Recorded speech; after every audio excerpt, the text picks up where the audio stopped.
So we met at work, I mean, at the registrar's office of Columbia University. It was my first job, and I was virtually unemployable. I'll tell you how I got there.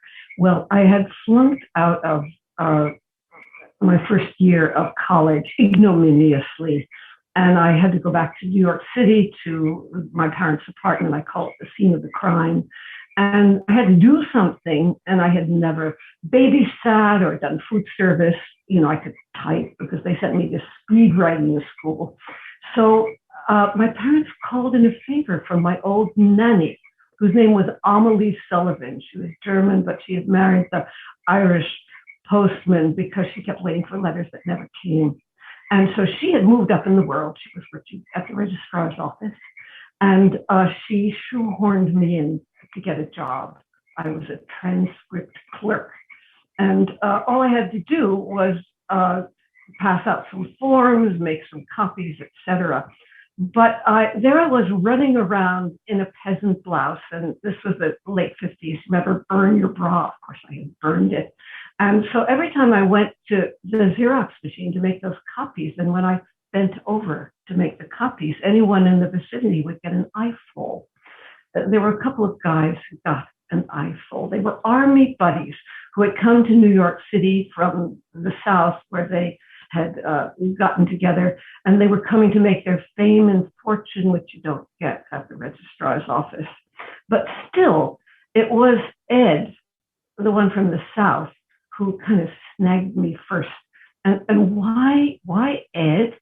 Because he was so exotic to me. He talked very slowly in this molasses accent. He had bedroom eyes. He was very shy. So we would go out with the other buddy, John, to the West End Bar and Grill. That's where everybody went after work there. And so I would lean against Ed in this high back booth, and you could say, sop up the pheromones. But since he didn't have anything to say, there was John sitting on the other side of the table, and he had a lot to say. Now, he was a big old healthy guy, pretty skinny because he didn't have much money in those days. But despite that kind of farm boy quality, it turned out he was very smart and very funny and a little contentious. And we had this buddy knife back and forth. It was pretty exciting.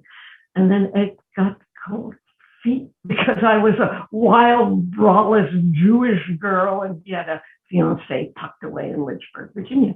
And so that left me and John kind of like two legs of a three-legged stool. In order to stay upright, we had to lean together. And when we leaned together, the pheromones started to pop as well.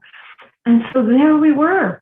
And I have to tell you, it's a really good way to meet a mate, because you get to know the rest of the package before it gets wiped out by the limerence of love.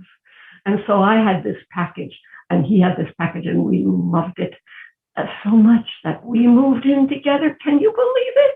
You didn't do that back in the late 50s. We tried to cover it up because the registrar's office had two separate entrances, but people were not fooled, especially old nannies. So whenever I passed by Amelie's desk, which was many times a day on my way to the Xerox machine, she would mutter, "You should get married. It's time to get married. Why aren't you married?" And so there John and I were sitting high above the Hudson River on a cliff. And I said, "Hey, Amelie says we should get married. What do you think?" He said, "It never occurred to me, but you want to get married?" And out of my mouth came, "Oh, yes." I really surprised myself, and it kind of jostled my heart, which made a plunge down into the Hudson River and popped back up to land in my chest again. I think it was, what the hell am I doing? I'm only 18 years old. There are so many men out there, but I have pledged my troth. This was really important. And so indeed, we were married. And we had, I call it the longest sleepover that didn't have to, stop until it did, until death did us part 35 years later. So there we were. John had smoked since he was 14. And he had, for an athletic guy, he had this lung condition he called asthma. And I always thought we should get it looked into, but he said, until we had our first grandchild. And then he stopped smoking just like that. I didn't think it was possible, but he had to go to the doctor. And the doctor said, you have a very serious autoimmune illness. It wasn't lung cancer.